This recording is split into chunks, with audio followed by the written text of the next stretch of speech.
In the quiet folds of forgotten villages, where the wind carries whispers and the soil remembers every step, there are stories, not the kind told to children, but those that the elders only speak of when the candles are low and the dead are listening. This is FolkFear, where ancestral dread, whispered vows, and cursed rites still breathe in shadow. Light a lantern, close the door, and do not look back when the flame flickers. They say when a husband dies too young and the widow loves too deeply, the lantern does not go out. In a village hidden by mist and mourning, one woman's vow echoes beyond the grave. Her flame stayed lit, her love became a tether, and every night the lantern whispered his name, even as her own began to fade. This is the tale of a rite once sacred, now cursed, the Widow Lantern Rite. In the village of Vạn Lệ, where fog clung to the trees like forgotten silk, and the air always smelled faintly of burnt rice and salt, a woman knelt before a lantern that refused to die. Her name was Linh, 23, slight in frame, with moon-pale skin that the elders called mourner's porcelain. Her lips had not smiled in weeks. Her eyes, hollowed by ritual fasting and grief, did not weep anymore. They simply stared. And what they stared at was the flame. The lantern sat on a low altar of ashwood and cracked stone. It had been burning since the night her husband drowned, 7 nights ago, just before the monsoon swallowed the riverbank. His name was An, and he had been a fisherman, a good man, full of laughter and calloused palms. She'd seen his face only once since, waxen, cold, beneath a cloth soaked in river mud. According to the rite, the lantern should have gone out at dawn on the 7th day. That was the rule. And yet, it burned.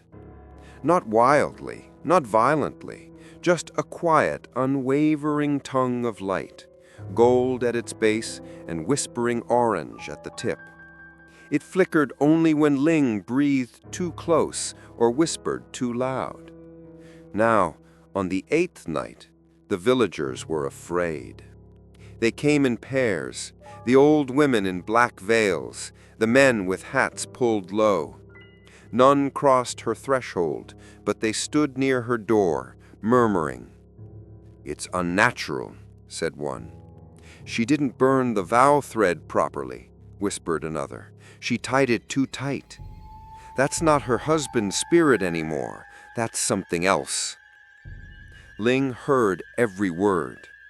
She did not answer. She hadn't spoken since the body was pulled from the river, since the ritual cloth had been folded and placed in her lap, since the monk gave her the lantern and said, "Keep the flame alive until the 7th dawn. Then pour the oil into the soil and let him go." She had done all that, all but one thing. She had not poured the oil, because the oil had not run out. She had not fed it, not once. She swore she hadn't touched the lantern since it was first lit. And yet it burned, not dying, not dimming, burning. Her mother-in-law came that night. Old Thuy was a withered woman with moss-colored teeth and a voice like crushed leaves. She did not knock. She simply pushed the door aside and entered with the smell of betel nut and grave incense trailing behind her. "Girl," she said, not unkindly, "you must put it out." Linh sat unmoving. "It is not love that keeps it burning," Thuy said. "It is longing, and longing becomes hunger. Still, Ling did not move. The old woman sighed and sat beside her. The flame crackled between them, small and strangely warm.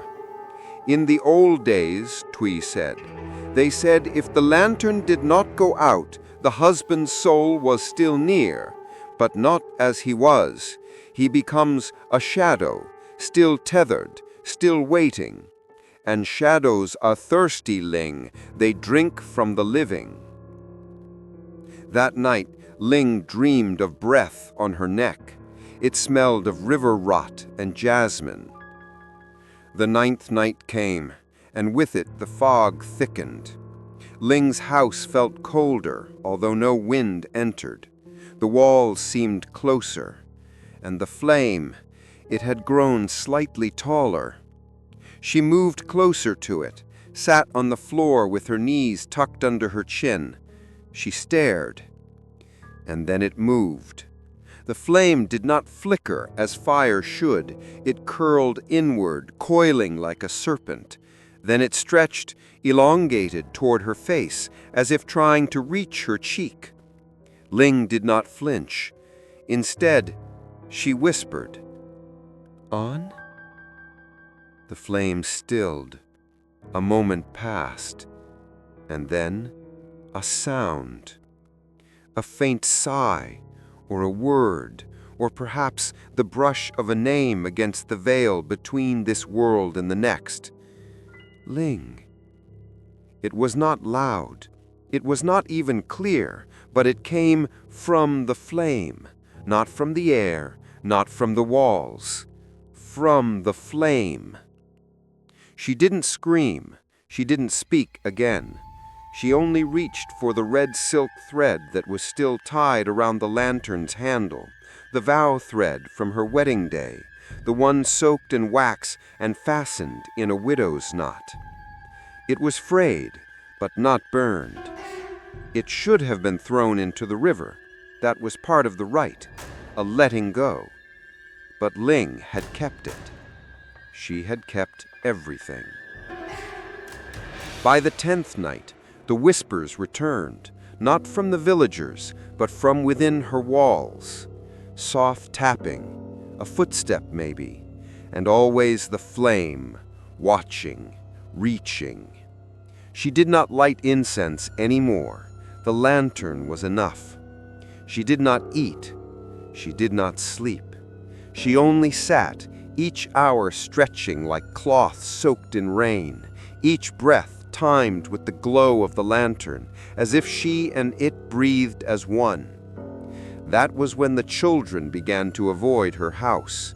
That was when the birds stopped nesting on her roof. That was when the dogs would not bark when she passed. On the 11th night, the monk returned. He brought with him a smaller flame, a ceremonial candle, and a bowl of blessed salt. He did not smile. He did not step inside. He said, "The lantern must go out by tomorrow's dusk. If it burns through the 12th night, it becomes a gate." She blinked. "A gate?" "To what, I do not know," he answered, "but it will not be him on the other side." She nodded, but she did not promise. That evening she tried. She took a cup of river water and poured it over the flame. It hissed, it curled, but it did not die. Instead, the water steamed, a slow, perfumed mist that smelled like An's breath after chewing star anise. Then the flame grew taller and whispered again, "I miss you." She fell to her knees. Tears finally came, but not because she was afraid, because she wasn't, because the whisper in the flame, though wrong, though impossible, was still familiar. It still sounded like him, and for a moment, just a breath of a moment, she believed maybe it was. Maybe the lantern had stayed lit, not because of curse, but because of love. But deep within her, in the place where wedding vows turn to grief, and grief turns to shadow, she knew better. Lanterns were not meant to burn forever, and husbands were not meant to whisper from the flame. The village awoke beneath a heavy sky. Even the roosters did not crow that morning. Only a low, trembling wind wandered through Vạn Lệ, carrying the smell of wet soil and incense ash. And in the widow's house, the lantern still burned. Linh sat cross-legged before it, hair uncombed, fingers blackened with soot. The small room was dim except for that one trembling flame. Each time it bent, it seemed to whisper, and each whisper seemed to form a shape inside her mind, half memory, half echo. "You left me in the river." Her heart clenched. The voice was faint, blurred by distance, but it was his, Anne's, soft, breath-warmed tone that once filled their hut with laughter. She pressed her palms together until the bones creaked. "Anne," she whispered back, "if it's truly you, speak again."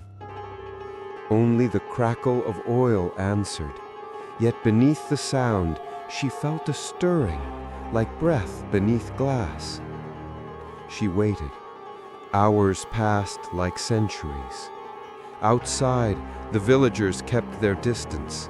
Only old Three's shadow lingered by the doorway before vanishing into fog.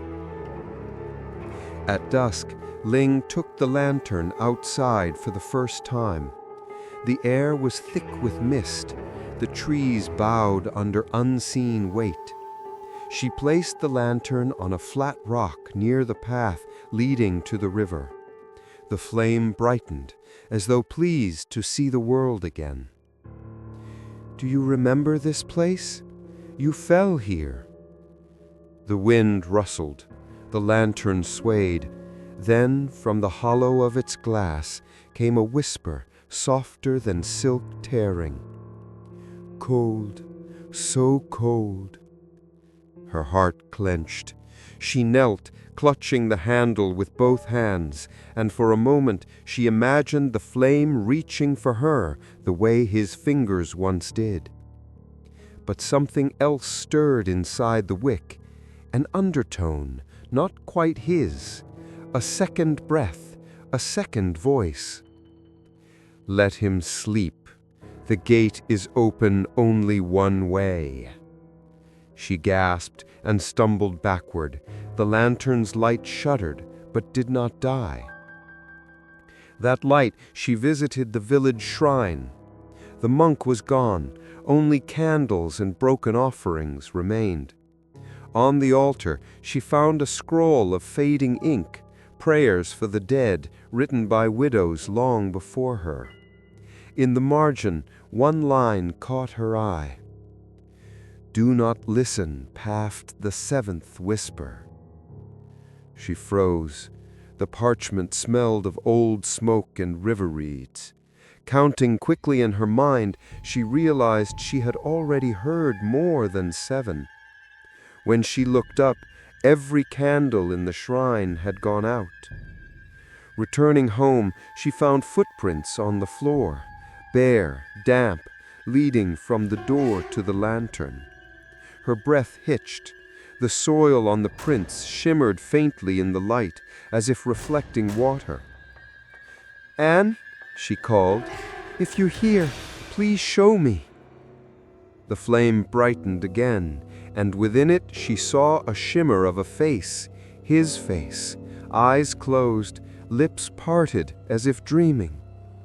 But around the image coiled thin gray smoke, forming shapes of other mouths, other eyes watching from behind him.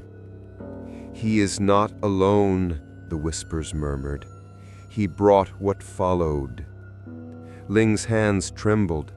"What followed?" she asked. "The drowned, the ones without lanterns." The flame sighed. She backed away, her heart hammering. Outside, the river roared louder than before. It hadn't rained in days. The next morning, she awoke to scratching beneath the floorboards. When she knelt, the boards were damp and cold. The scent of the river filled the room again. Through the cracks seeped thin streams of water, clear at first, then faintly red. The flame flared as if in warning. "What do you want from me?" she whispered. A single phrase escaped the lantern, low and pleading. "Keep me warm." She touched the glass, and it burned her skin, not with heat, but with chill so deep it bit through bone. Still, she didn't pull away.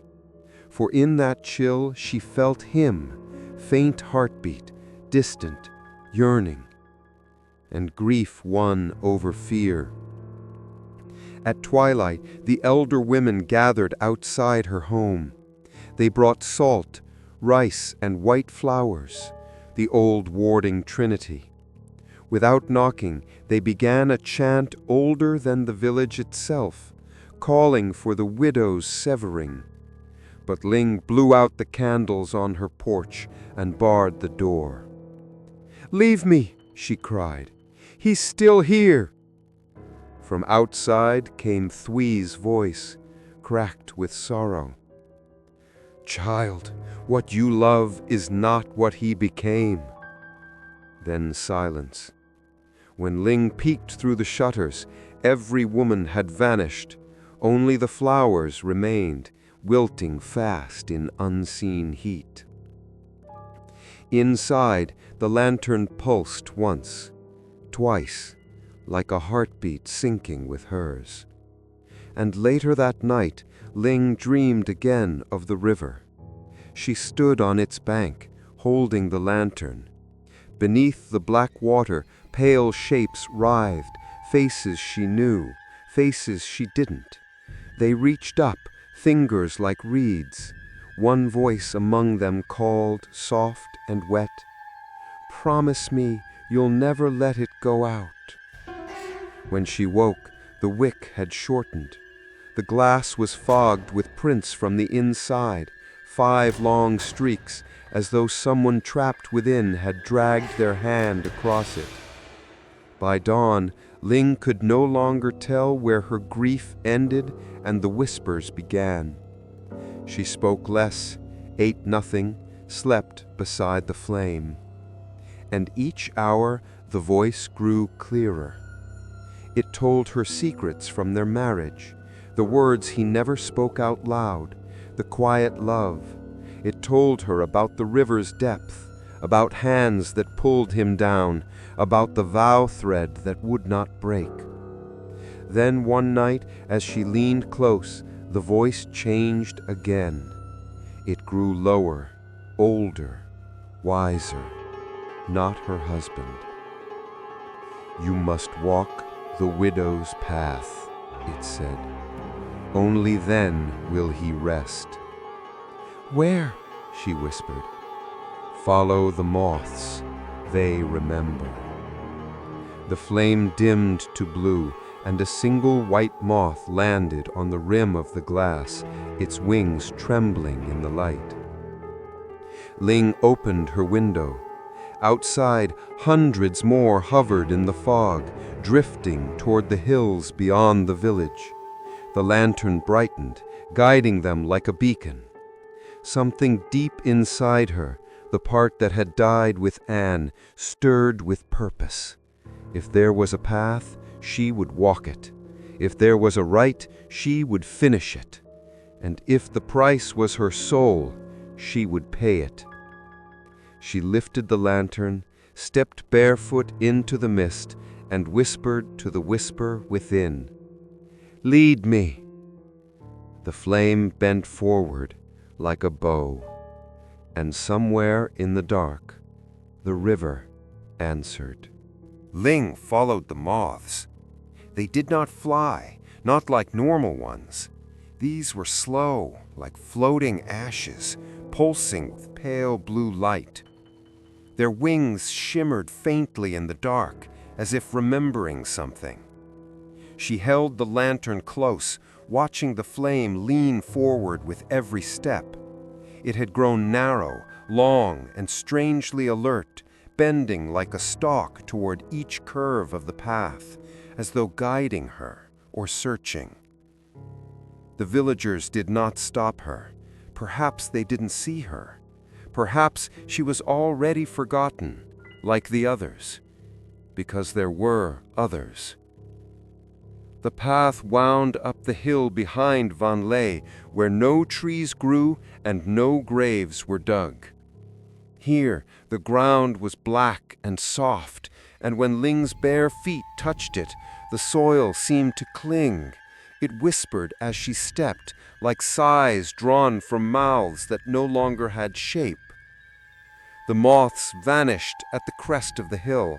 In their place, silence, dense and watchful. Then Ling saw it.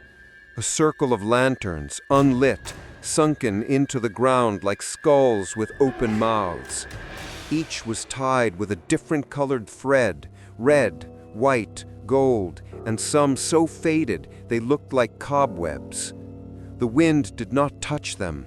No birds flew above. And in the center of the circle stood a stone well. The air around it felt thin. Her lantern hissed. A figure emerged from the shadows. She wore widow's robes, black with long sleeves that dragged like ink across the soil. Her veil was thick, but Ling saw her lips move beneath it. "She brings the flame." Another figure stepped forward, another widow, and another. Soon there were 12, each veiled, silent, each holding an unlit lantern with a broken wick. Ling froze. "Who are you?" she asked. The tallest among them answered in a whisper like rusted bells. "We are those who did not let go." One reached out a hand, pale, wrinkled, with fingers that bore burn scars from melted wax. She touched her arm, and it felt like touching water that had no warmth. Ling stepped back, but the circle tightened. "I didn't know," she whispered. "I just wanted more time." "All widows do." The tallest pointed to the well. "This is where they wait, the ones who were bound too tightly, the ones whose flames outlived the rite." "What happens to them?" asked Ling. The tallest widow tilted her head. "They forget who they were. They feed on memory, on grief. They become voices beneath the wick." Ling clutched her lantern closer. "He still remembers. He called my name." The circle fell silent. Then the oldest one, so old her voice cracked like wood, spoke. "Then you have only days left, before he forgets, before he becomes hunger." Ling trembled. "How do I stop it?" No one answered. Instead, the circle turned as one toward the well. The wind around them thickened, as if holding breath. "You must walk the widow's path to the end," said the tallest. "Only then can you choose, let go or burn with him." The well's mouth opened wider than it should have, not stone, but earth, crumbling in a perfect circle that seemed to breathe. Ling stepped closer, drawn not by courage, but by something deeper. Guilt, maybe, or love's ghost. Her lantern flared blue. From the well, a whisper. "Ling." She fell to her knees. It was his voice, unmistakably his, but slower now, hollowed. The widow beside her dropped her lantern into the well. No splash, no clatter, just silence. Then a sudden breath of wind as if the earth exhaled. Ling stared at the glass in her hands. Her flame danced, wild and golden. "What happens if I keep it?" she asked. The circle of veils turned back to her, and one word fell like a stone into still water. "Curse." That night Ling returned to her home, but something had followed. The air inside no longer smelled like incense or reeds. It smelled like old wax, burnt rope, something forgotten and sweet like dried funeral flowers. She placed the lantern on the altar again. It flickered twice. She whispered, "Are you still with me?" "Always, but I forget the sky." She froze. "What do you mean?" "Your face is the last thing I see, but it fades when the wick grows short. Stay close, feed me." Ling felt something inside her unravel, a thread tied not just to grief, but to guilt. She remembered the wedding vow, the knot, the silk thread she had never burned. Was this her fault? Had her love kept him too tightly, even beyond the grave? She returned to the shrine the next morning and found the monk. He did not smile. He held a bowl of soot and bone fragments.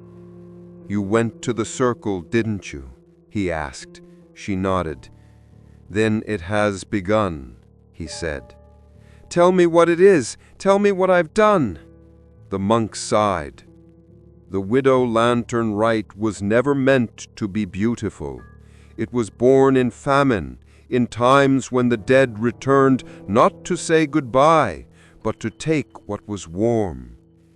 He poured the bone ash in a circle around her lantern. "If a widow loves too deeply, her flame remembers. It gives shape to her grief. But grief becomes voice. Voice becomes shadow, and shadow always hungers." Ling whispered, "Is there a way to end it?" The monk looked at the flame. It flickered tall, now nearly brushing the glass lid. "You must burn the thread and never speak his name again." "And if I don't?" The monk looked away. "Then your warmth will no longer be yours." That night the lantern whispered not words, but memories. Their first kiss under the plume tree, the cracked bowl he always insisted on keeping, the way he sang when he thought she was asleep. It flooded her, so vivid, so alive. "Please," the voice begged, "don't let me go. I'm still me." She wept into her hands.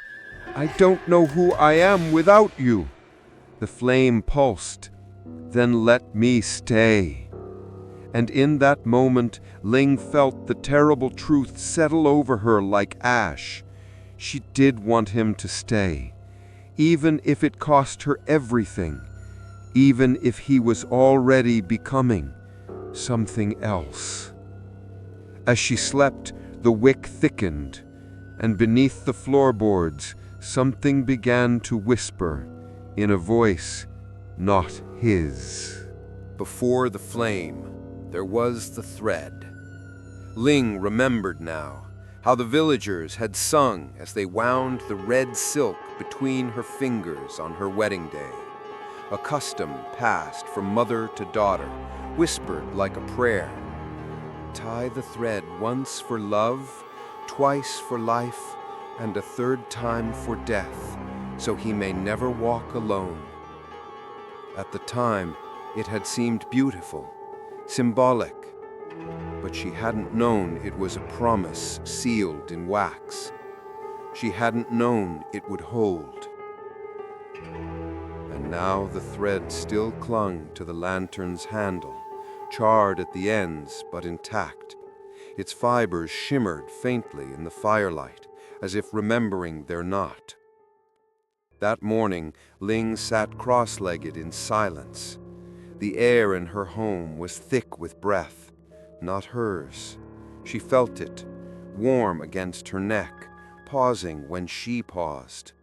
The lantern burned steadily, but there was something new at its core. A second color, darker, like blood sunk beneath oil, and the whisper had grown hoarse. "I'm cold, Ling. I can't feel your hands." She reached for the thread. Her fingers brushed it, and memory flooded in like water breaking a dam. The night of their wedding, the candlelit vow, the string tied around their wrists, the monk saying, "Never sever this unless your heart has no song left." She had never severed it.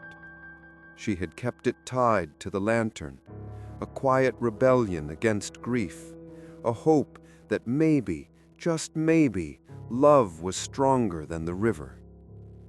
But now the vow had changed. It was no longer a ribbon of memory. It was a tether, a rope that bound the soul of her husband to the wick, and the wick was growing fat. Ling rose and walked to her grandmother's chest. Inside, beneath old fabrics and yellowed prayer scrolls, she found what she needed, a small knife wrapped in silk, the one used for vow severing. Its blade had never touched blood, only thread. Her hand trembled as she returned to the lantern. The red silk shimmered under the light, curling as if it sensed what was coming. The voice whispered again, closer now. "Don't." Ling froze. "We're still together," it begged. "Don't cut it. You'll forget me." A tear slid down her cheek. "You're not him," she said softly. "You're what you want him to be." "No, I'm what you remember. I'm what you made me into, and I'm still here." Suddenly the thread tightened. It pulled, not violently, but with sorrow, like a child begging a mother's hand not to let go.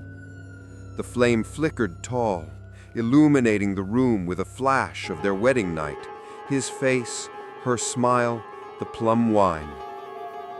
Then the flame turned blue again, cold, familiar, hungry. And Ling understood. Each time she had remembered him, each time she whispered his name, she had fed the wick. The monk had been right. The vow thread was never meant to last past death, but she had never learned how to grieve, only how to hold, and the holding had become haunting. That night, Ling walked to the field behind her home where the plum trees used to bloom. There was only one tree left, crooked and bowed. Beneath it, she spread out the wedding cloth. She placed the lantern at the center. The flame wavered, uneasy. She unwrapped the knife. The thread pulsed with warmth, as if alive. "If you cut it, you'll never hear me again." She hesitated. "I'll fade, Ling. You'll be alone. Isn't this better than forgetting?" Ling's voice cracked. "I don't know what's worse, losing you or keeping something that's no longer you." Then she raised the knife. Wind surged through the trees. The flame flared. The flame coiled like a snake, rising to the glass lid, rattling the metal. The thread shivered. And then, just before the blade touched silk, she saw his eyes in the flame. For one final moment, they were his eyes, soft, human, sad. "I wasn't ready to go," the whisper breathed, "and you weren't ready to let me go." The knife trembled in her grip. "Say goodbye, Ling," the voice said, and then it was gone. The thread unraveled on its own. No cut, no sound, just untied. like breath exhaling. The flame shrank, the color drained, and for the first time in 12 days, the lantern dimmed. Ling waited. 1 minute, then 5, then 10. But nothing else came. No voice, no breath, just the soft, silent flicker of ordinary fire. She stood alone beneath the plum tree, with an extinguished vow in one hand and a lantern that no longer whispered in the other. A breeze stirred the grass, and far off in the hills where the moths once flew, a distant cry echoed, not from grief, not from joy, but from release. That night, Ling slept deeply, without dreams. The house was silent. The mirrors showed only her. And in the morning, the lantern was still, just glass and brass and ash. But as she turned to place it back in the chest, she saw something that stopped her breath. A single red thread tied around her wrist. There was an old story in Vạn Lệ, one that mothers spoke of only after dusk, when the oil lamps burned low and the rice fields whispered through the shutters. A story of a woman in black who danced with her dead. They called her Widow Ha. No one remembered her real name, only that her husband died in the river, just like Ling's. Only that her lantern, too, had stayed lit past the 7th night, and that she had not severed her vow. For weeks, they said, she danced alone at the edge of the village, just outside the shrine lights, just far enough for her shadow to disappear into the trees. She would wear her bridal veil, and her lantern would spin beside her, glowing brighter than any moon. Sometimes people heard laughter. Sometimes a second set of footsteps. Until one night, the laughter stopped, and all that remained was the lantern, found swinging in the cemetery, tethered to a stone. The wick was red. The name on the stone had been carved too deeply, like someone wanted it never to fade. Ling did not believe the story until now. The morning after the thread unraveled itself, Ling awoke to quiet.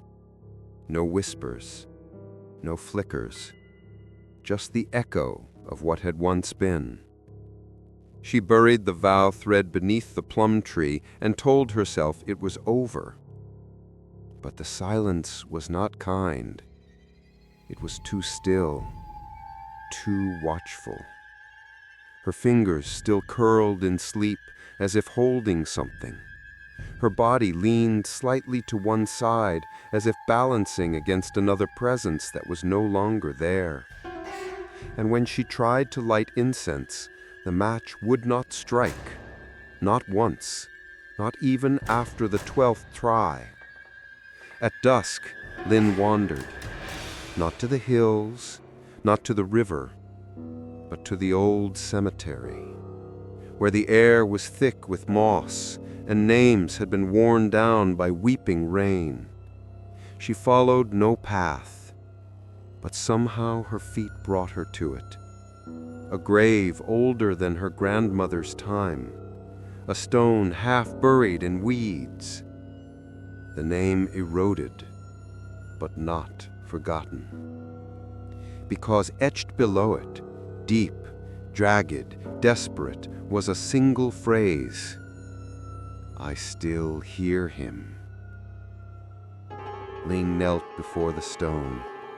The ground pulsed beneath her knees, not trembling, breathing. She reached forward and brushed away the weeds. There, pressed into the base of the grave like a forgotten offering, was a small iron lantern, rusted, hollow. But inside, a curl of red thread remained, tied in a broken knot. That night, the dreams returned, but they were not hers. She saw a woman with wild hair and bleeding feet dancing beneath the stars, not joyful, frantic, desperate, spinning again and again as a shadow circled her, mimicking each move. The lantern in her hand glowed red and gold, and the flame inside pulsed like a heartbeat. And then the woman stopped. Not because she was tired, but because she realized she was no longer leading the dance. She was following. And the shadow she followed had no face. Ling awoke with blood on her heel. She had not moved in her sleep, but on the floor beside her lay her wedding slippers, damp, smudged with soot, and the flame in the lantern, extinguished the night before, was burning again. She screamed, but no sound came, only silence and a single whisper that slid beneath her skin like cold silk. "Dance with me." That morning, Ling did not eat, she did not speak. She sat beside the lantern with her hands folded and her eyes open far too wide. The villagers began to whisper again. "She walks at night," one said. "She speaks to no one," said another. "She dances beneath the trees, and the flame dances too." By the third night, Lin had begun to hum, not songs she knew, but songs that felt old, songs with no words. Her lips moved to rhythms that belonged to someone else, someone long buried. The lantern swayed on its own, back and forth, left and right, a cradle, a metronome, a dance. And her feet, once still, now moved even in sleep, as if remembering steps she had never learned. She returned to the cemetery again. This time she did not walk, she danced, barefoot in the mist, hands outstretched, veil trailing behind her like smoke. The villagers watched from afar and dared not follow. Only one child, too young to know better, crept close. He swore he saw someone else dancing beside her, a man with no eyes and a mouth that smiled too wide.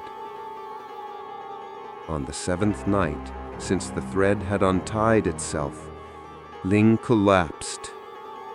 The dance ended. The flame dimmed, and she lay beside the grave with dirt on her lips and blood on her toes.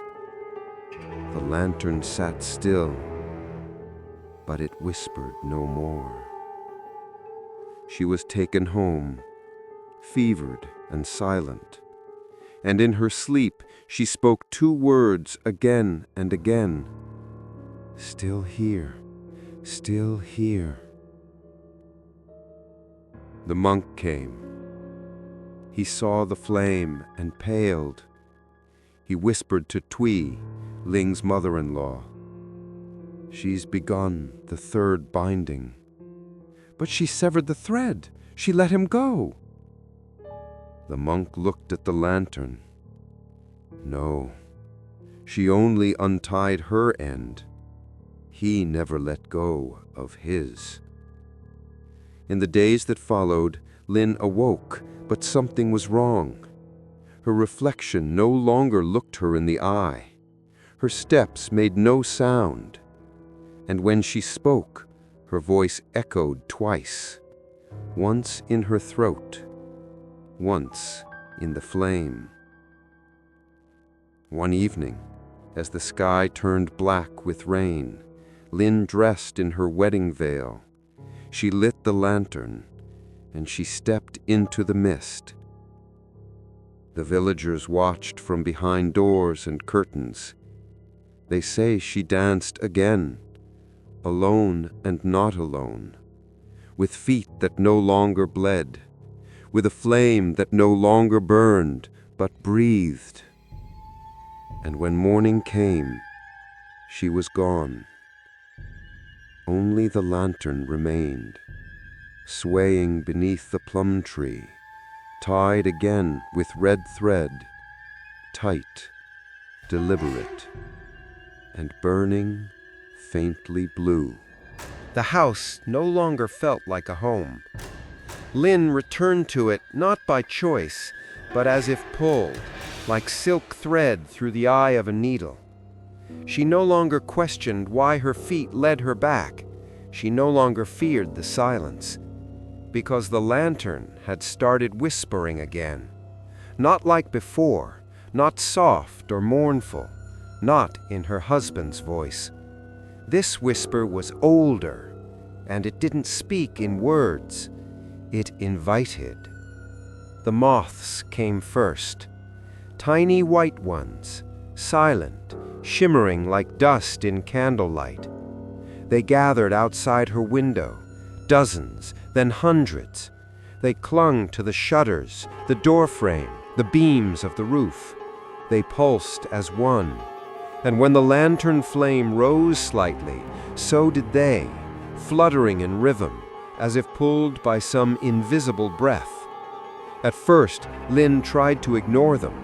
She swept the windows, closed the vents, placed salt at the doors. But still they came. By the second night, they were inside, not flying, just resting. On the walls, the ceiling, her bed frame, still, unmoving, as though waiting for her to sleep. And in the center of the room, on its altar of stone and ash wood, the lantern burned bluer than ever. Lin asked it, "What are they?" The flame bent sideways. She took it as an answer. On the third night, someone left a gift at her doorstep, a piece of paper folded and pinned with a small bone. She opened it with shaking hands. Inside, a drawing, done in charcoal, rough and childlike, but unmistakable. A figure standing before a lantern, surrounded by moths. The figure's mouth was open, so was the lantern's, and between them, a black string connecting both. She dropped the paper. The moths on the wall shifted slightly, without wind, without sound. And somewhere beneath the floorboards, something tapped back. Lin went to the village healer the next morning. Old Bayen had cured fevers and cut cords for 50 years. She spoke to trees and wore a necklace of teeth. But when Lin stepped into her hut, Yen froze. "You should not be here," the healer said. "I'm unraveling," Lin whispered.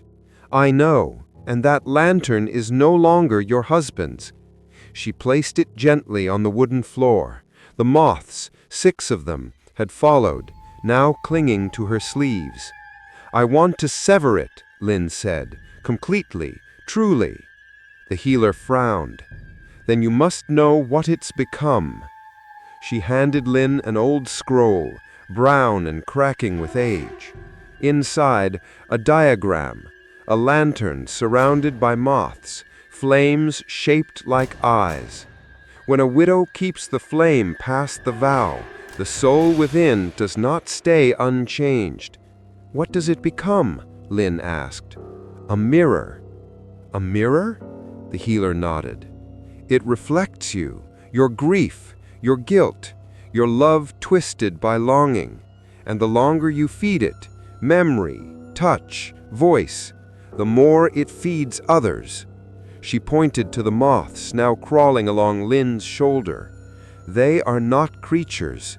They are watchers, echoes, drawn to the heat of sorrow." "They're everywhere now," Lin whispered. Yen's face grew pale. Then you're no longer alone inside that house. Lin returned home before dusk. She entered quietly, holding her breath. There were moths in every corner now, clinging to pots, draped across furniture like lace. Some had changed. Their wings were no longer white, but red, as if stained with wax. That night, the lantern flame whispered not in her husband's voice, but in hers. Softly, slowly, it repeated the words she'd spoken in grief. I can't sleep without him. I still wear his shirt. I wish he'd come back. Each one spoken back to her. Each one distorted, echoed, made real. And the more it spoke, the more the moths stirred. At midnight, Lin woke to find the mirror in her room had cracked. Not shattered. Cracked down the center. But not from the outside, from within. She stepped to it and looked closely. Her face was there, but not hers, not entirely. Her smile moved too slowly. Her eyes blinked without her. And beside her reflection, floating gently, was the lantern. Its flame swayed once. Then the mirror whispered, "You danced with me." She fell backward, heart pounding. The moths flew upward in unison, briefly like a gust, then settled once more. All but one, a red-winged moth that landed softly on her chest, just above her heart. It did not move again. She placed the lantern outside that night, far from the house, on the field's edge. She told herself it was over, that she'd sleep without it, that she'd forget. She returned to her bed and closed her eyes, but when she opened them at dawn, the lantern was back, on her altar, burning, and from beneath its glass, a single word scratched in soot. Stay. The night grew heavier, not darker, heavier, like cloth draped over the sky. The stars had vanished, the moon had stopped rising, and in Ling's house, the lantern did not flicker anymore. It watched.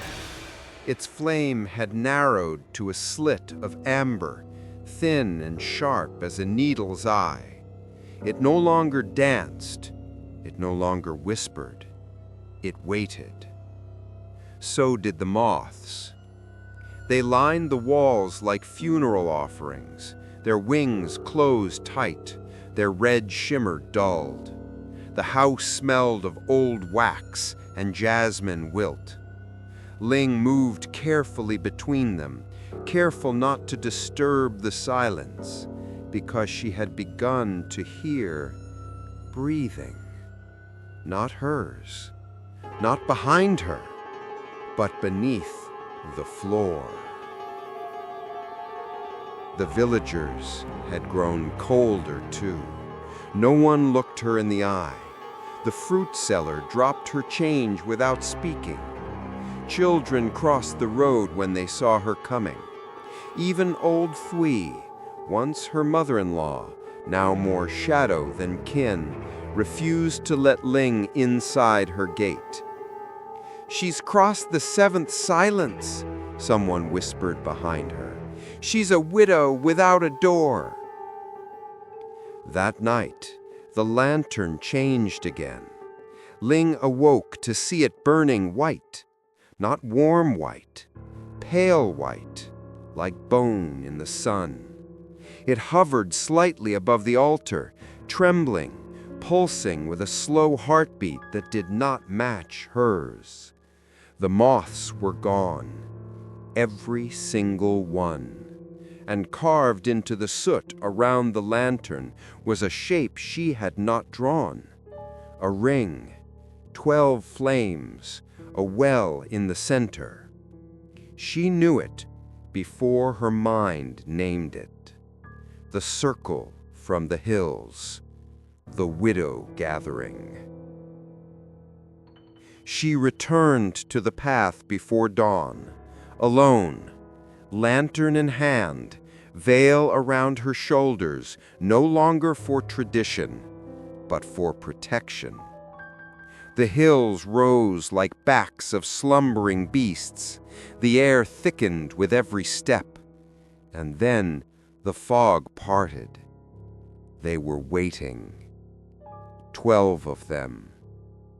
Veiled in black, unmoving, silent, except for the faint clinking of brass and glass. Each held a lantern. None were lit. The well was wider than before, its edges cracked, its stones bled black moss, and above it hovered a 13th lantern, burning faintly, barely alive, as if holding breath for 100 years. The tallest widow turned toward Ling. "You have heard him," she said. Ling nodded. "He is not your husband anymore." Ling's lips parted. "Then what is he?" The widow stepped forward, veil whispering over dry grass. "He is your grief, your echo, your unwillingness to forget." She pointed at the lantern in her hand. "That flame burns because you still remember too much." Ling looked down. The flame inside flickered, not blue, not red, not white. Now it was silver, like a coin dropped in a wishing well. "What happens if it goes out?" Ling asked. The second widow spoke. "Then the gate closes, but so does your memory." The third added, "You will forget his voice, his smile, the warmth of his hands." The fourth, "But you will be free." Then the oldest widow stepped forward, her veil dragged behind her like a bridal train. She held no lantern, only a thread, red, frayed, smoking at the tip. "Mine went out too late. He became something else, something that needed to be remembered by others." She looked up. "Now I am the vessel, and you are next." Ling shook her head. "I severed it. I let go." The circle closed in. The 12th widow lifted her lantern, glass cracked, wick curled. But he did not. From the well came a sound, not a voice, a hum, low, deep, calling. The 13th lantern above it shuddered. Its flame curled upward into a shape, a face, his face, but warped, melted, eyes hollow, mouth open too wide. And it spoke. "Ling, you left the door open." She stepped back. The silver flame in her lantern throbbed like a wound. "Close it," the oldest widow said, "before he crosses through." "How?" "Walk the ring. Place your light in the center. Speak his name once last time, and never again." "And if I don't?" The fog thickened. The face in the well grinned. "Then he will wear yours." She began to walk, slowly, carefully. Each step between the 12 lanterns hummed like a bell rung beneath water. The grass beneath her feet turned pale. The air inside the circle was too still, too hungry. She reached the center, held her breath, placed her lantern on the stone slab by the well, and whispered, "On." The flame flickered once, then twice, then screams. Not hers. 12 voices cried out. The 13th lantern exploded into sparks, and the face in the well split into smoke, and Ling felt something snap inside her, like a tether that had grown too tight for too long. She collapsed. When she opened her eyes, the well was gone. The widows were gone. Only the stone slab remained, and atop it, a single red thread, coiled into a spiral, still smoking. Ling picked it up with trembling hands. The smoke curled into the shape of a moth, then vanished, and the air around her felt lighter, almost empty. She walked home that morning with no lantern. No moths followed her. The mirrors showed only her face. The house was quiet, too quiet. And when she called his name just once, there was no answer. Only her own voice echoed softly back. She thought it was over. After the gathering, after the circle of widows, after the scream that came from the well without breath behind it, she thought she had severed the last thread. But grief doesn't die. It waits. It changes shape. And sometimes it returns to where it began. The river bend was quiet that morning. Mist curled along its edges like fingers unsure whether to hold or let go. The water moved slowly, thick with silt and memory. Lin had not returned here since the day they pulled his body from the reeds, but something in her now pulled her forward, like an unfinished song, a hum she could not ignore. She walked barefoot, veil loose around her shoulders, hands empty. No lantern, no thread, no flame. Just silence, and the sound of water murmuring secrets to the shore. She knelt at the bend where his name was last spoken aloud by another mouth, where the earth remembered the weight of his limbs, and she whispered, "An, are you still there?" The river did not answer, but the air did. A slow ripple passed through the reeds. The wind shifted upstream, and then, softly, impossibly, his voice. "Lin?" She froze. The sound came not from the water, but from within her, from her chest, from behind her ribs, like something had nested in the hollow his death had left behind, and finally spoke. She clutched her sides, trying to breathe. The voice came again. "You forgot too soon." "No," I whispered. "I never forgot." "You tried to burn me. You tried to bury me. But I'm still here." Her eyes welled. "I let you go," she said. "I walked the path. I did everything they said." "But you loved me too deeply. That doesn't burn." She looked up, and across the river on the opposite bank, he stood, or something that looked like him. Not soaking, not bloated, just still.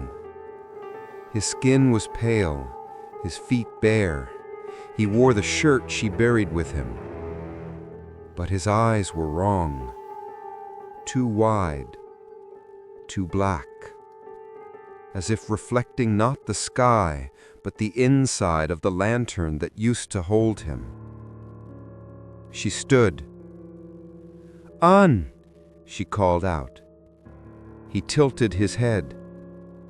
then took a step forward, without walking, just gliding across the water, without ripples, without weight. The trees behind him bent slightly, not from wind, from something colder. You brought me back, and now you ask me to leave. Tears traced her cheeks. You're not him. You're what I made him into. The figure smiled, gently, sadly. I was him, long enough to matter. The river shivered. The mist thickened, and from its banks small lights began to rise, lanterns, dozens of them, flickering weakly, hovering just above the water, their glass fogged with age. Inside each one, a face, eyes closed, lips parted as if mid-prayer. Widows' flames, forgotten husbands, memories that had never been released. Lynn took a step back. No! The figure on the water extended a hand. Come to me. I can't. You already did. I buried the thread, but you never buried the vow. The lights drew closer. The air turned sweet, cloying like old fruit rotting beneath incense smoke. The river whispered again, louder now, in many voices. Stay. Remember. Bind.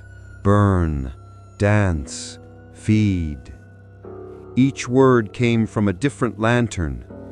Each syllable carried a grief that was not hers, but could have been.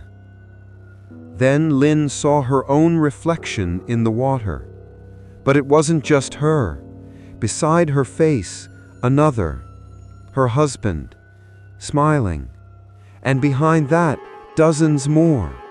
Faces of other widows, other husbands, some still alive, some not, all bound by flame. She fell to her knees. Tell me what to do, she whispered. The voice in her chest answered. Finish what you started. Say goodbye. Let me sink. And for the first time she understood. The ritual was never about the lantern. It was about the river, the letting go, the weight of memory released not into flame, but into flow. She stood, stepped into the water, let it lap against her ankles, her knees, her waist. She held her breath as it reached her chest, then spoke, voice clear. I loved you, but I won't carry you anymore. Sleep now.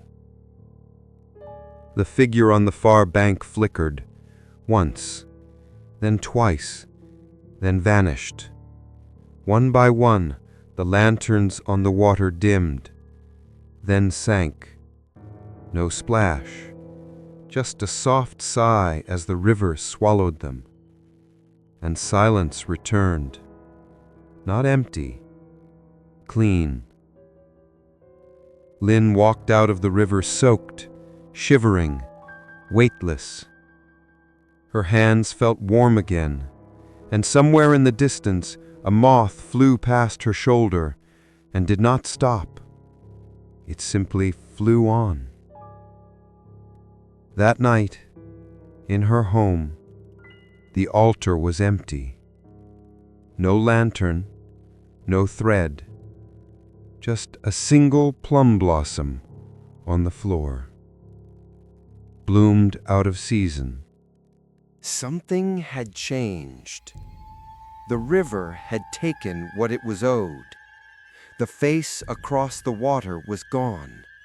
The whispers in the flame had fallen silent. But silence was not peace. It was only the beginning of absence. And absence, Lin learned, is the heaviest ghost of all. When she returned to her home, the door creaked open without her touch. No moths greeted her. No wind stirred the curtains. No smell of wax or wilted offerings. Only dust, and something colder than cold. A feeling like being watched, but only by things that remembered how to see. The mirror in her hallway was the first to change. She passed it once, distracted, carrying a basin of water in her arms. She paused, looked back. There was no reflection, no face, no body, only the hallway behind her, empty, still, unblinking. She stared for several long breaths, waiting for her image to appear. But the glass remained smooth, untouched, as though it had forgotten her shape entirely. She tried the mirror in her bedroom. Gone. Then the small copper one in her drawer. Nothing, not even a shimmer, just glass that showed the room without her in it. She whispered her own name, Lin. The air tightened. Somewhere behind her, the floor creaked. But when she turned, no one stood there. That night, she lit no incense. She closed no shutters. She simply sat in front of the altar, staring at the empty space where the lantern used to be. But the space wasn't empty. Not truly, because when she leaned in, she saw a faint flicker, just behind the veil of shadow, a sliver of flame, thin, hiding, waiting. She reached out with trembling fingers, touched the wood. The chill pulsed through her, not from the altar, from within her. And then she realized she could no longer feel her own warmth. She ran to the mirror again. This time, something appeared. But it wasn't her. It was the lantern, floating in the center of the frame, burning slowly. And beneath it, her wedding thread, knotted, tight again. She tried to speak, but her voice caught in her throat like smoke. And then, softly, from behind the glass, her own voice answered. I remember. Not in grief, not in love, just a statement, a possession. I remember what you did. She backed away. The glass remained still, but something inside it moved. A shadow shifting behind her unseen silhouette. Too tall, too thin, its arms longer than they should be, and where its head should have been, only light, flickering, whispering like a flame inside a hollow skull. She fled the room, but every mirror in the house was the same. None showed her, all showed it. Sometimes close, sometimes far, sometimes seated in her chair, sometimes brushing her hair, and always, always watching. She tried covering them, blankets, towels, curtains, but each morning the coverings were gone, neatly folded at the foot of her bed, and the mirrors wider than before. The glass stretching like skin pulled too tight, reflecting deeper, showing not rooms, but memories. In the kitchen mirror, she saw herself dancing on her wedding night, but the man holding her wasn't on. He was taller, blurred, and his face was a lantern flame. In the mirror above the stairs, she saw her childhood room, her mother singing, but her mother's voice came from the lantern, not her mouth. And in the bathroom mirror, she saw herself, finally, sleeping. But the reflection was wrong, because she wasn't asleep. She was dead, lying in the riverbed, veil spread around her like seaweed, hands folded over her chest, eyes wide open, filled with floating moths. She shattered that mirror, but when the shards hit the floor, they did not scatter. They turned. Every piece faced her, and in each shard the lantern burned, not on the altar, not outside, inside her. She fell to her knees, pressed her hands against her face, tried to feel tears, tried to feel anything, but there was only cold, and behind her ribs, a flicker. The next day, she did not speak. She did not eat. She did not leave the house.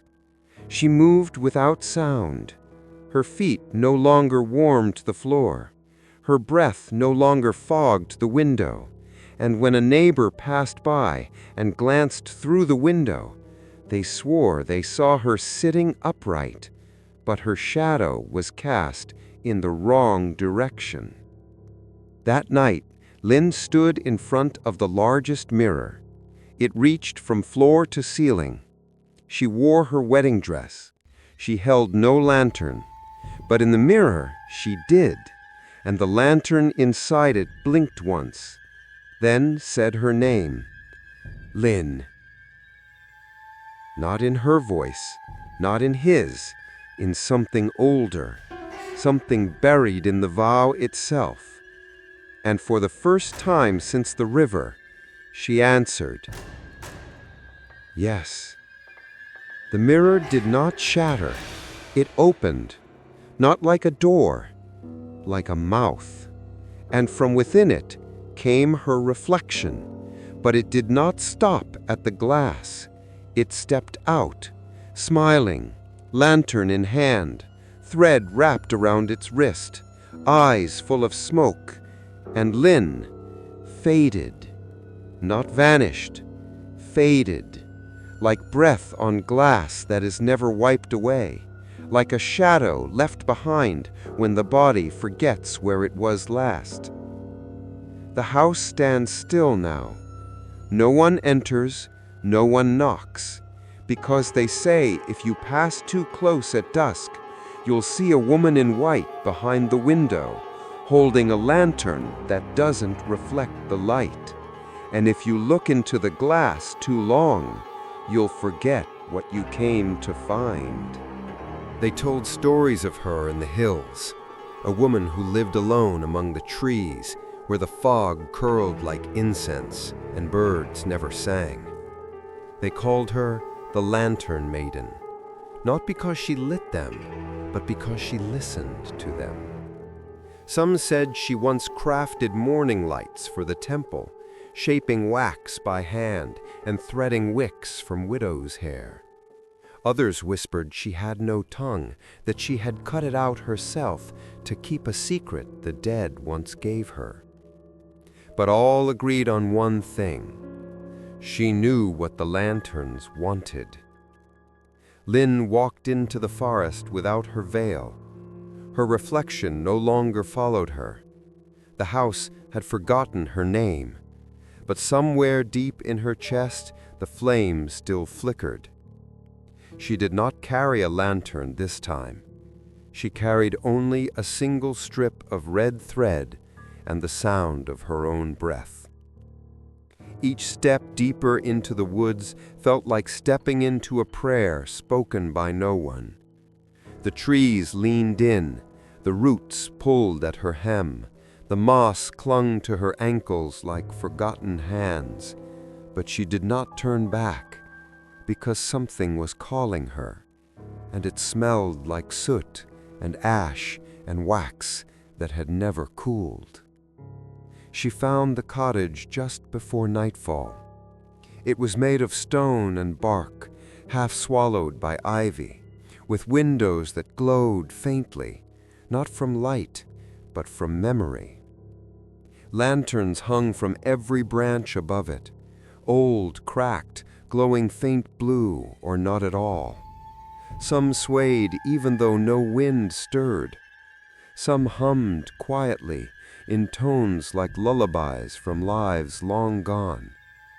And in the doorway stood the woman, barefoot, veiled in threads of copper and smoke, eyes hidden beneath layers of cloth.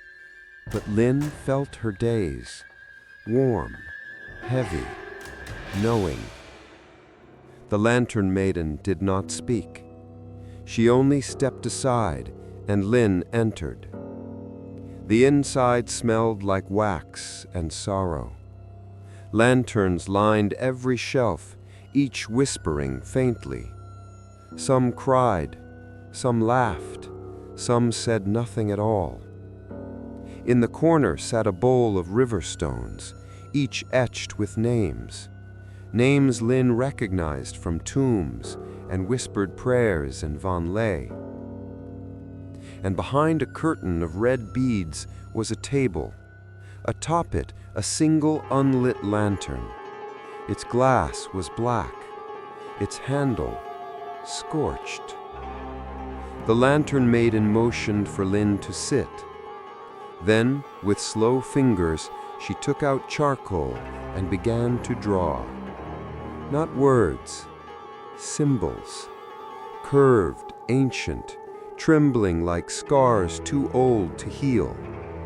When she finished, she held up the parchment.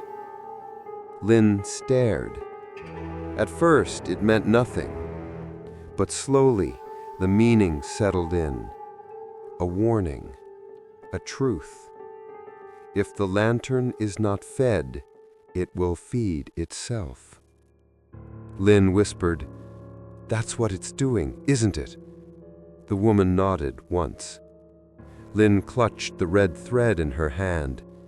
It fed on me, on what I couldn't let go. The Lantern Maiden picked up a jar of wax and poured it slowly into the black glass lantern. It hissed, not from heat, from memory. Inside, shapes formed in the wax, a face, a veil, hands reaching, then gone. She dipped a fresh wick into the wax, tied it with thread, and looked at Lin. The meaning was clear. "This is mine now," Lin whispered. The maiden nodded again. Then, slowly, she reached up and unwrapped the cloth from her own throat. And Lin saw no tongue, just scars, like burn marks, as if fire had claimed her voice for itself. And suddenly, Lin understood. The maiden had once been like her, a widow, a keeper, a vessel. She had fed the flame too long, until it wanted her voice, and she had silenced herself before it could take anything more. Lin looked at the lantern on the table. The wax shimmered with breath. She reached for it, held it close, and in the quiet it whispered, not with words, but with sensation.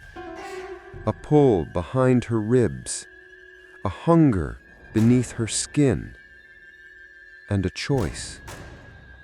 She turned to the maiden. "Can I stop it?" The woman did not answer. She simply picked up the charcoal again and drew one final mark, a circle with a broken line through it, and beneath it, a single tear. Lin's breath caught. "If I break it, I break myself too."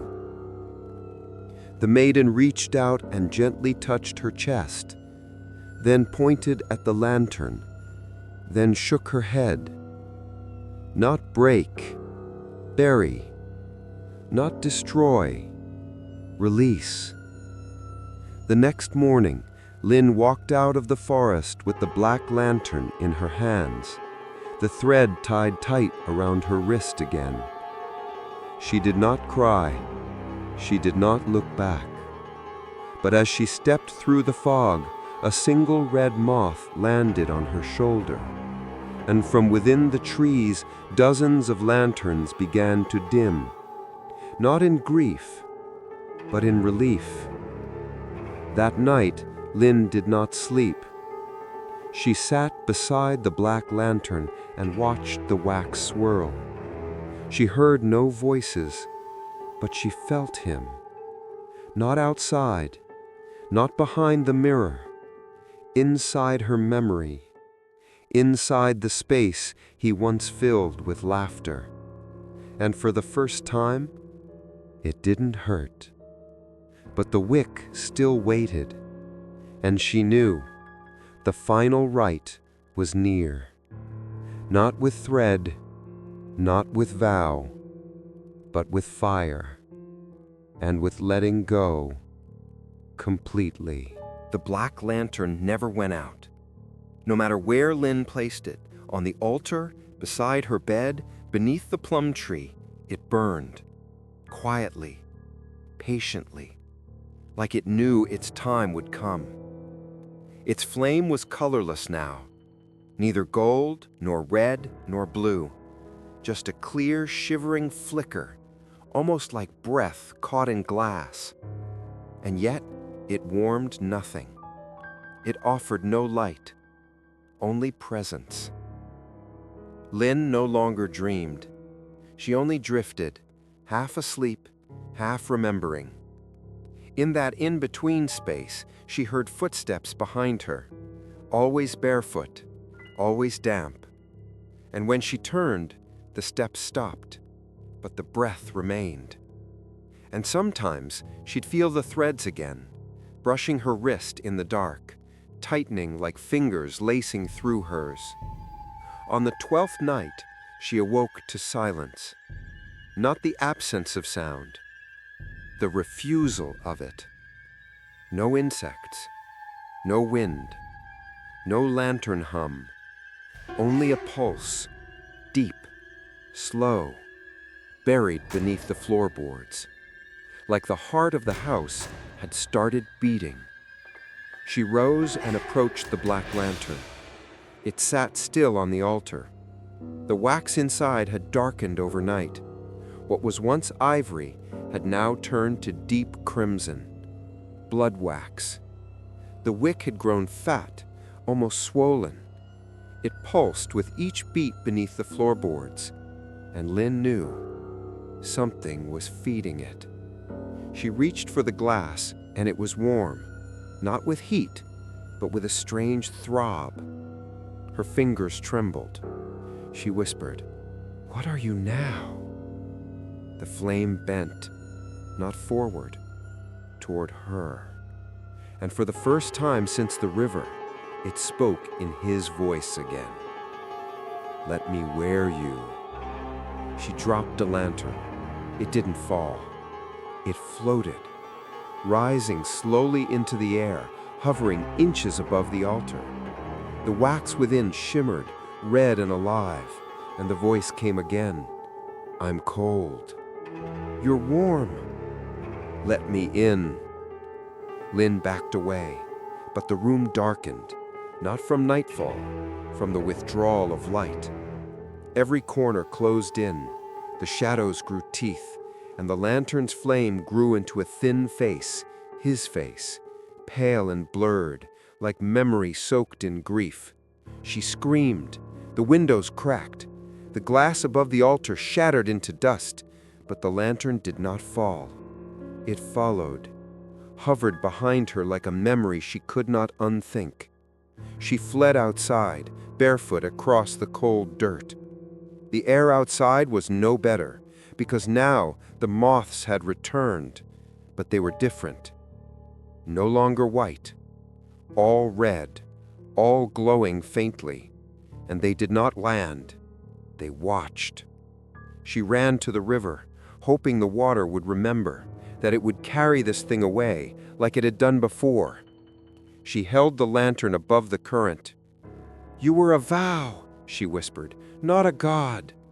But the flame only swelled, pressing against the glass, curling like a tongue behind teeth. "You lit me with love. You can't put me out with fear." And then, a voice inside her chest, not spoken, felt. "Strike the wick, and you strike the vein." She stared at the flame, then at her own wrist, and saw it. A thin trail of blood, no wound, no pain, flowing upward from her veins into the air, into the lantern, feeding it. She screamed again and threw the lantern into the river. It sank, hissed. The flame inside trembled, flickered, and then rose, not in the glass, in the air, above the water, hovering, dripping, like a soul that refused to be drowned. She ran, not home, to the shrine, the abandoned one at the edge of the village. Inside, the offerings had long since dried. The altar was cracked, but the statues remained, bodiless heads with peaceful eyes. And she begged them, "Take it, bind it, bury it." But the flame followed. It slipped in through the cracks in the door, whispered behind the idols, "You gave me shape. You gave me skin. You gave me love. Now give me yours." The shrine went dark, then light, red, pulsing, from within Lin's chest. She fell to her knees, clawed at her blouse, at her ribs, at the place the warmth had once lived. But now, it was not warmth. It was flame, burning inward, curling through her like thread through a wick. The shrine walls bled wax, the floor moaned, the statues' mouths opened in silent prayer, and from behind her the voice came, "You're hollow enough now. Let me fill you." Then, footsteps, not hers, not the flames. Someone entered. A hand touched her shoulder, not cold, not hot, firm, present. She looked up. The Lantern Maiden, veil drawn, eyes closed, but hands sure. She knelt beside Lin, reached into her satchel, and withdrew something small, a shard of black mirror, wrapped in red thread. She placed it on Lin's chest, and suddenly, the flame faltered. The pulse stuttered. The wax stopped bleeding, and Lin could breathe again. She gasped, sobbing, gripping the shard like an anchor. The Lantern Maiden took the lantern, held it up, stared into the flame, and whispered something Lin could not hear, but the flame did. It shrank, once, twice, then vanished. The lantern fell to the ground, empty. No wax, no wick, no voice, only soot. The maiden handed the hollow shell to Lin, then placed a finger to her lips. A silent wow, then vanished into the fog. Lin sat there, holding the hollow lantern, breathing, feeling her own warmth, returned. No whisper beneath it, no pull, no flicker, just breath. And for the first time since the river, she felt alone. But it was not sorrow. It was freedom. The lantern was cold now. For the first time in 13 nights, it lay silent in Lin's hands. No flicker, no whisper, no warmth. Only ash clinging to its corners like dried tears. The blackened wick curled inward like a forgotten root. Lin sat on the floor of the old shrine, wrapped in a stillness so deep it felt sacred. But peace never came easily, not to widows, not to vessels, not to those who had once promised never to let go. Outside, the wind stirred, but it did not move the trees. It passed through them as though they no longer belonged to the world of breath. The red moths had not returned. The mirror shards had stopped turning. The thread was burned, the vow severed. But grief was not a ghost you could banish. It lingered in the corners. It echoed when you said nothing at all. Lin wrapped the empty lantern in a white cloth and tied it with river grass. She walked home slowly. Each step felt like the end of something, a funeral with no body, a prayer with no God. Her house welcomed her like a memory, walls silent, doors light, no breath behind the mirrors. She entered without fear, but also without feeling. That night, she lit no candles. She bathed in cold water. She ate dry rice from her hand. And then, in the center of her room, she placed the shrouded lantern on the floor. She knelt, closed her eyes, and said nothing. Because this wasn't a ritual. It was a goodbye. The kind you don't speak. The kind that dissolves inside the ribs like salt in rain. But the quiet did not last. At the hour between night and dawn, when even spirits hold their breath, the floor beneath her trembled, soft, like footsteps she couldn't hear with her ears, only her spine. Then came the voice. One more vow. Not loud, not kind, not his, something else, older, the voice of the vow itself, spoken not with lungs, but with longing. You loved, you carried, you lit, you listened. Now wear what you lit. Lin opened her eyes. The cloth had unraveled itself. The lantern was glowing again. No flame, just light. A dim silver mist trapped inside the glass, swirling slowly, forming shapes. At first, a face, then a mouth, then a mirror. And inside that mirror, her own image standing still, but with a flame burning behind her eyes. She stood. Her feet moved without her command, toward the lantern, toward the final vow. And the voice came again. There are two ways to end a flame. Snuff it, or let it burn through you. She reached out, touched the glass. It was not cold. It was her warmth, her sorrow, all that had never been said aloud, all that had been carried in silence. I never wanted to hold on. I just didn't know how to let go. The voice replied, Then let go through me. Let it pass through you like wind through a reed. Become hollow. She lifted the lantern to her chest. It pulsed once, then again, and then it faded. Not into darkness, but into her.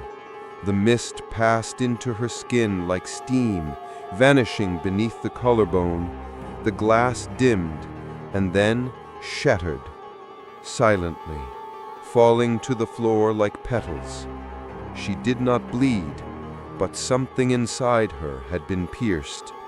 A wick burned all the way down, a vow spoken in silence, a flame buried beneath her ribs. Not possession, not curse, not ghost. Closure. Lin stepped outside. The village was quiet.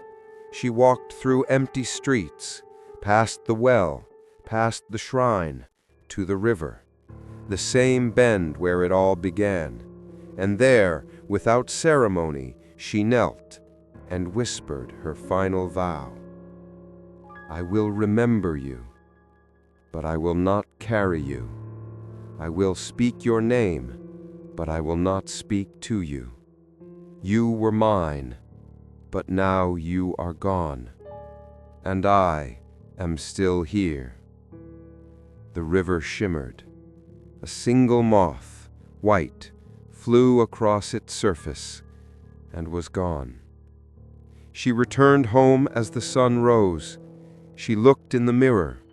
Her face was there, just hers, no second reflection, no whisper behind her breath, only a woman, tired, alive, alone, and for once, at peace. That evening she opened the window, lit a new lantern, not for him, not for the dead, but for the living, and in its golden glow she braided a thread of plain cotton. No vow, no knot, just memory, unbound. They say she walks the mountain path alone, a woman in pale robes, barefoot, carrying no pack, no prayer beads, no veil, only a lantern, small, quiet, glowing not with fire, but with something softer, like memory, like breath that has learned how to leave without regret. The villagers of Vạn Lệ stopped fearing her, stopped whispering when she passed, because there was no longer anything to fear. She was not haunted. She was not mad. She was simply different, like someone who had survived something that tried to live inside her skin. Children no longer ran from her home. They watched from behind fences, curious. She would nod to them gently, smile even, but never stop walking. Because once the lantern was lit again, not for the dead, but for the living, it had begun to lead her somewhere else, up the path, through the fog, beyond the village. Each evening, just before dusk, she left her door open. The light on the altar remained small, clean. No whispers came from the glass. No thread tied her wrist. The silence in her house was no longer heavy. It was earned. And when the wind passed through, it carried not breath, but relief. The mountain path had once been forbidden. No one walked it after the widow gathering, not since the first bride had vanished there generations ago. But Linh walked it now, with steady feet, with her back straight, and the lantern swinging at her side.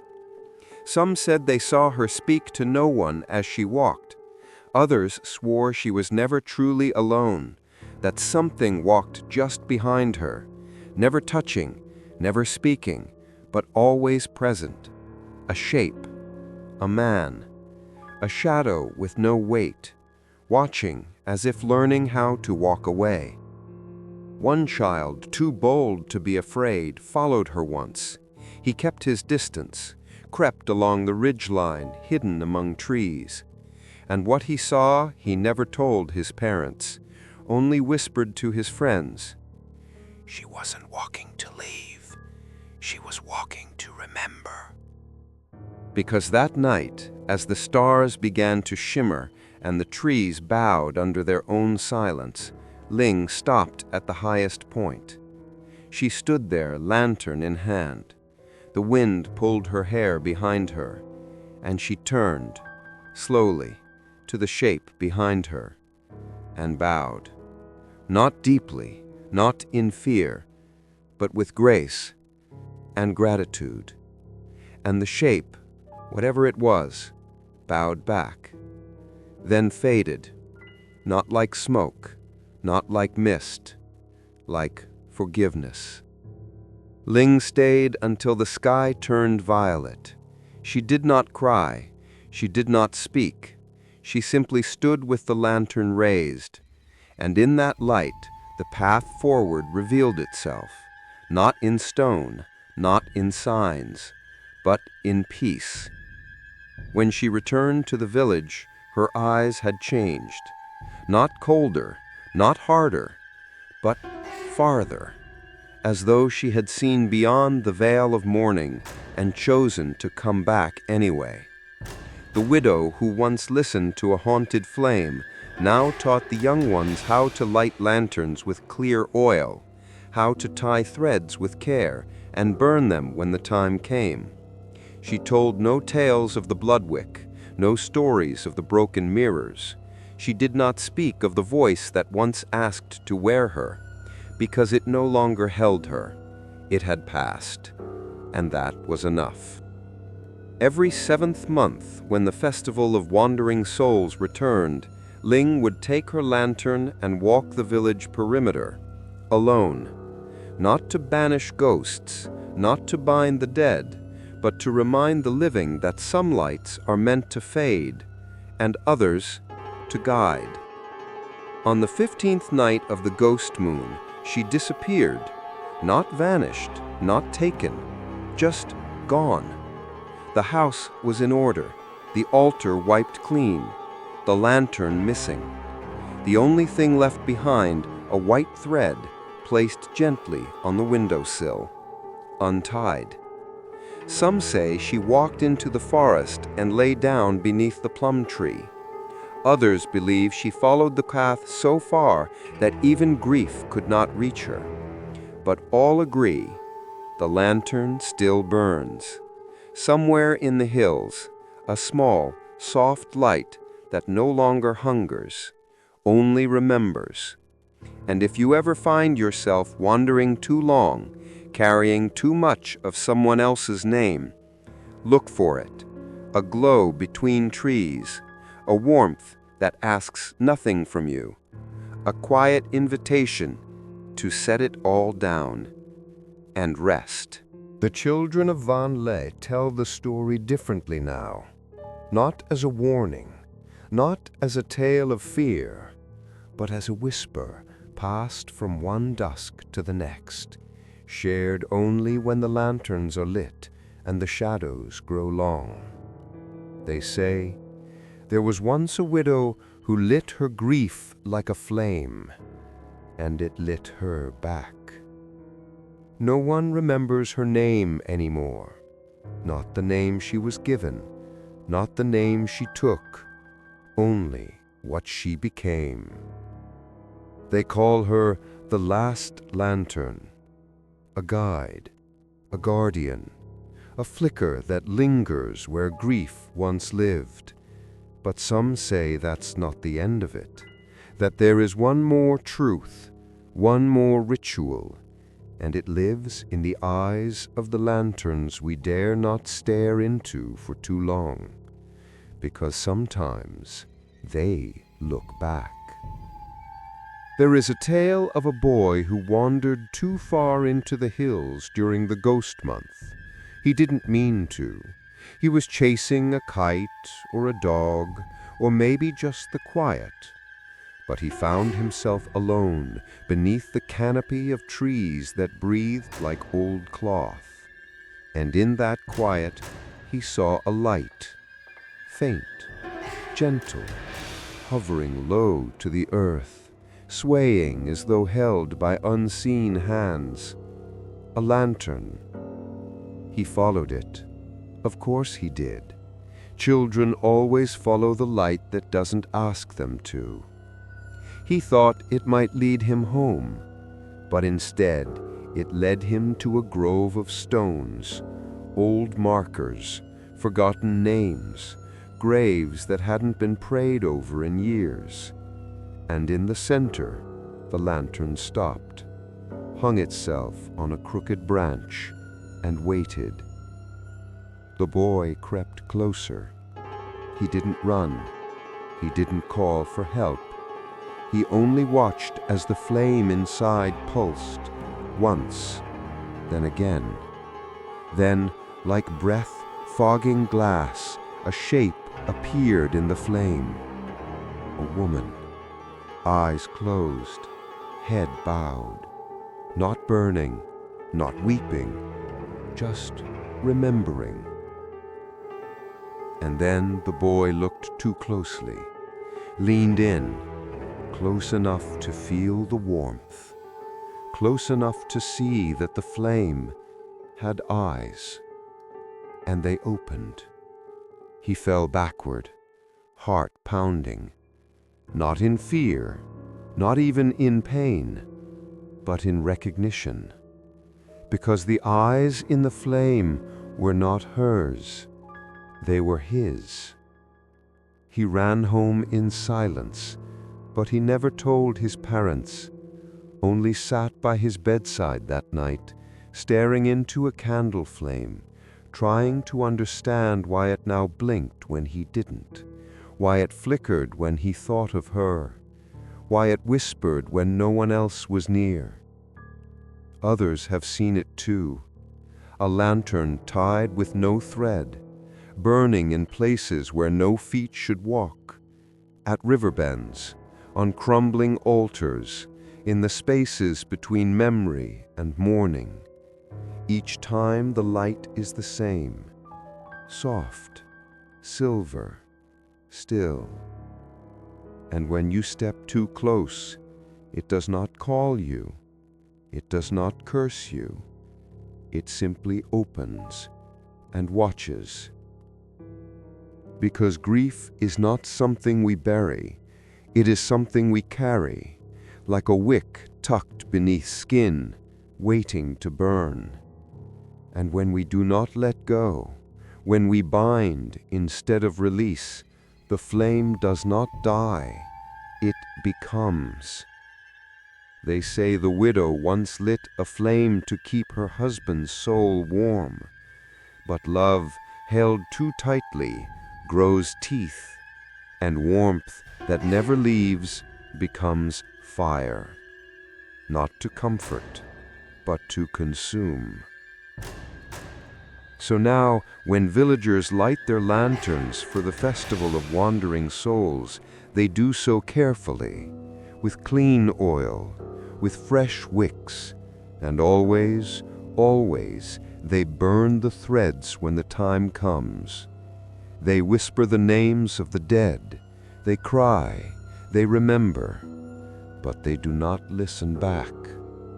And on the last night of the 7th month, just before midnight, some say they still see her, the last lantern, standing beneath the plum tree, a woman in white, eyes closed, lantern at her side, not waiting, not warning, simply witnessing.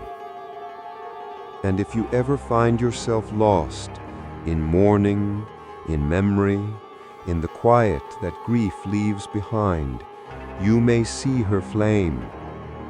And if you do not run, do not bow, do not ask it to speak.